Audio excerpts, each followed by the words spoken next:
Welcome back to the channel. आज के video में हम लोग बात करने वाले हैं कि सीयूईटी के रिजल्ट के बाद आपको क्या करना है। अभी एनटीए ने अपना स्कोर कार्ड रिलीज कर दिया है आप सभी का, जो भी सीयूईटी यूजी बच्चे पेपर दिए थे।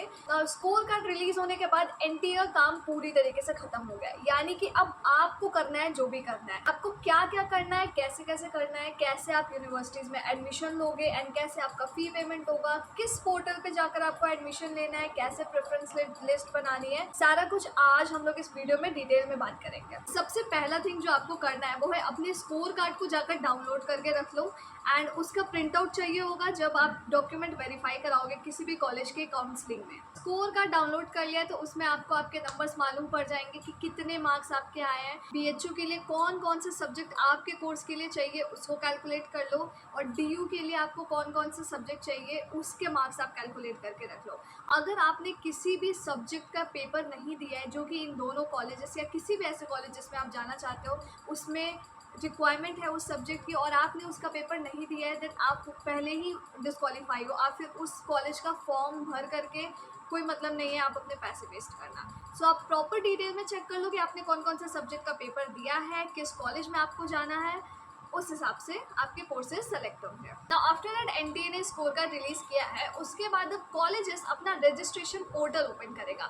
इस वीडियो में मैं मेनली बात कर रही हूँ बीएचयू और डीयू के पोर्टल्स की, क्योंकि मैक्सिमम बच्चों का जो सपना होता है, ऐसे ड्रीम कॉलेज होता है, वो आइदर बीएचयू आइदर डीयू होता है। The one of the most wanted colleges में से है। जेएनयू भी होता है, जामिया इस्लामिया और अलीगढ़ यूनिवर्सिटीज़ भी है, but we are majorly talking about BHU and DU.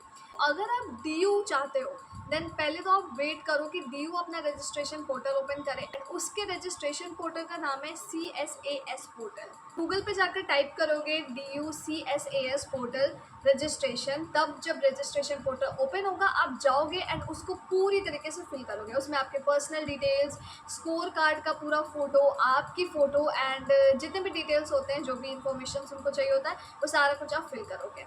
उसके बाद आप उसमें फ़ी पेमेंट भी करोगे। पर्टिकुलर यूनिवर्सिटीज़ के अपने अपने फ़ीस होते हैं। फॉर एग्जांपल बीएचयू का जब आप फिल कर रहे हो तो उसमें हो सकता है 100 रुपीज़ से लेकर 500 रुपीज़ तक का चार्जेस आपको लगे for university. Now remember one thing कि कोई भी यूनिवर्सिटी में जब आप रजिस्ट्रेशन करते हो ना, तो वो जब आप फीस देते हो तो वो रिफंडेबल नहीं होता है।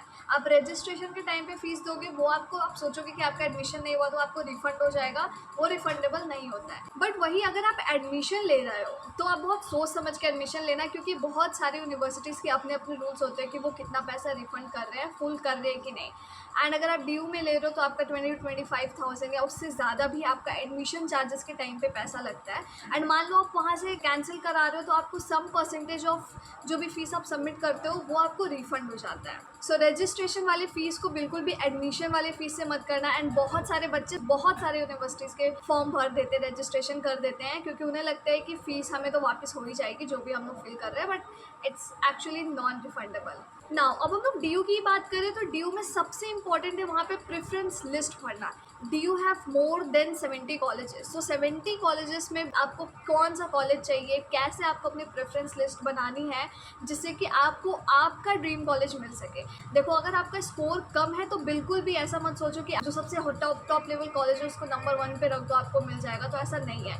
आप अपना प्रेफरेंस लिस्ट उस हिसाब से बनाओ जिस हिसाब से आपके मार्क्स हो। बट फॉर द स्टूडेंट जिनके मार्क्स काफ़ी अच्छे आते हैं, मतलब 800 प्लस 900 प्लस है, वो अपनी प्रेफरेंस लिस्ट ऐसे ही बनाएंगे कि उनको जो कॉलेज चाहिए वो सबसे टॉप पे रखो, नॉर्थ कैंपस के मोस्टली कॉलेजेस, देन उसके बाद आप साउथ कैंपस और ऑफ कैंपस पे आओगे। और मोस्ट इंपॉर्टेंट थी कि अपना कोर्स बहुत सोच समझ के सेलेक्ट करना कि आप कौन सा कोर्स करना चाहते हो। उसकी भी प्रेफरेंस लिस्ट होती है कि आपको मेजर में क्या चाहिए, माइनर में क्या चाहिए, आप उन सभी को डिटेल में लिख दो। आप बीकॉम ऑनर्स कर रहे हो, बीए ऑनर्स में क्या कर रहे हो, या फिर बीएससी में ऑनर्स में क्या कर रहे हो। सो उस तरीके से आपको कोर्स में अच्छे से सेलेक्ट करना है, देन आपको प्रेफरेंस लिस्ट अच्छे से सेलेक्ट करना है, एंड देन आपका एक बार फीस वहाँ पे सबमिट हो गया, यानी कि रजिस्ट्रेशन फीस सबमिट हो गया, देन आपका काम खत्म। उसके बाद दिल्ली यूनिवर्सिटी अपने कट ऑफ रिलीज़ करेगा आफ्टर सम टाइम्स, जब रजिस्ट्रेशन उसका क्लोज हो जाएगा। अगर आपका सिलेक्शन होता है देन आप अपने उसी रजिस्ट्रेशन पोर्टल पे वापस जाओगे एंड वहाँ पे लॉगिन करके आप चेक करोगे कि आपको सीट अलॉट हुआ है या नहीं।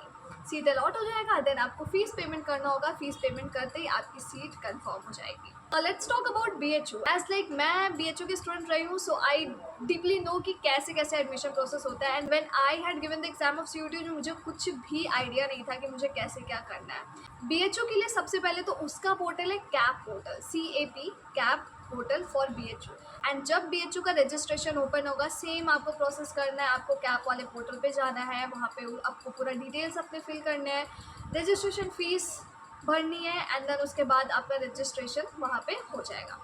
Then after some times DU के मोस्टली बाद ही होता है, BHU अपने कट ऑफ रिलीज करता है। एंड अगर आप BHU का कट ऑफ क्लियर कर लेते हो तो आपको सीट मिल जाएगी। सीट मिलते ही आप अपना फी पेमेंट करके कोर्स ले सकते हो। ओके, ये तो हो गए तब जब BHU या फिर DU या फिर कोई भी कॉलेज अपना रजिस्ट्रेशन पोर्टल ओपन करेगा ना। उससे पहले आपको क्या करना है, आपको अपने डॉक्यूमेंट्स पहले कलेक्ट करके रखना है। एंड डॉक्यूमेंट्स में क्या क्या है, 10th-12th की मार्कशीट रखो, उसका फोटोकॉपी आपको डॉक्यूमेंट वेरिफिकेशन में इंपॉर्टेंट पड़ेगा, बट आपको अपनी स्कैन कॉपी करके रखे रहो 10th की 12th की। एंड मेनली कोशिश करो कि आप उसको JPEG या फिर JPG फॉर्म में कन्वर्ट करके रखो। अगर आप किसी कैटेगरी से बिलोंग करते हो, for example EWS, OBC, SC, ST, उसका सर्टिफिकेट अपने पास रखो। कई बार होता है ना कि बच्चों के पास साल भर पुराना OBC सर्टिफिकेट होता है, या फिर मान लो 6 महीने पहले का भी OBC सर्टिफिकेट होता है, बट जैसे ही रजिस्ट्रेशन ओपन होता है BHU या DU का, उनका एक अलग ही रूल आ जाता है कि आपको 1 अप्रैल के बाद या 1 मई के बाद का ही OBC सर्टिफिकेट लगेगा या फिर EWS सर्टिफिकेट लगेगा। कोई भी कैटेगरी के सर्टिफिकेट वो एक पर्टिकुलर डेट दे देते हैं कि इसके बाद का ही एप्लीकेबल है। तो मोस्ट प्रोबेबली ये चांसेस है कि BHU या फिर DU कोई भी होगा, वो अपना रजिस्ट्रेशन पोर्टल ओपन करेगा either the end of the June या फिर जुलाई के फर्स्ट वीक तक।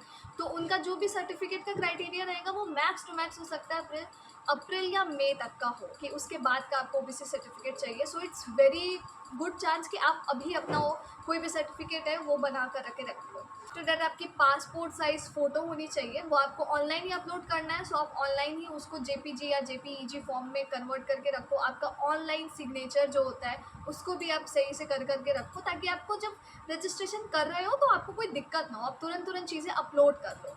एंड JPEG या फिर JPG में कैसे चीज़ें कन्वर्ट करनी है, अगर ये आपको नहीं आता है देन आप कमेंट कर सकते हो। Now let's talk about the choice filling strategy. So guys, बहुत सारे ऐसे बच्चे होते हैं जिनको लगता है कि मतलब उनका तो ऐसा लाइक BHU या DU या फिर कोई भी ऐसी यूनिवर्सिटी में हो जाएगा, बट जब कट ऑफ रिलीज़ होती है तो वो एक अलग ही लेवल का कट ऑफ होता है।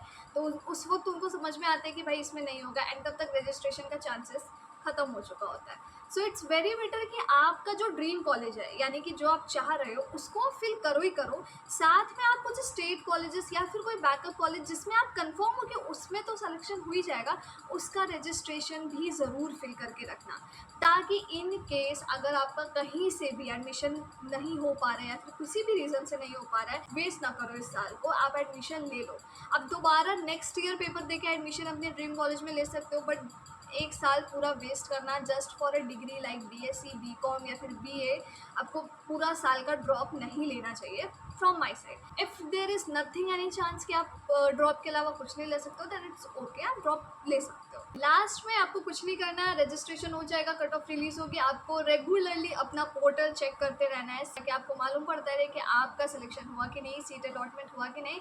सो ओवरऑल प्रोसेस मैंने आपको डिस्क्राइब कर दिया है कि आपको स्कोर कार्ड आने के बाद क्या करना है। एंड हाँ, कोई भी स्टूडेंट सिर्फ एक कॉलेज का रजिस्ट्रेशन नहीं करके रखेगा। अगर आपका स्कोर थोड़ा सा भी लो है, आपको थोड़ा सा भी लग रहा है कि आपका चांसेस होने का थोड़ा सा ही कम है, तो आप दूसरे कॉलेज का रजिस्ट्रेशन ऑफकोर्स करके रखो, क्योंकि एक साल अगर आपके सिर्फ 200-300 रुपये बचाने की वजह से आपका एक साल पूरा बर्बाद होगा, then actually not worth it. So yeah that's it, this was all about what to do next after the score card release. किसी के पास भी अगर कोई भी BHU DU इन सबसे रिलेटेड कोई भी डाउट हो तो आप कमेंट्स में बता सकते हो। नेक्स्ट वीडियो आपको किस चीज़ पे चाहिए आप उसको कमेंट कर देना। And that was it, bye, मिलते हैं नेक्स्ट वीडियो में।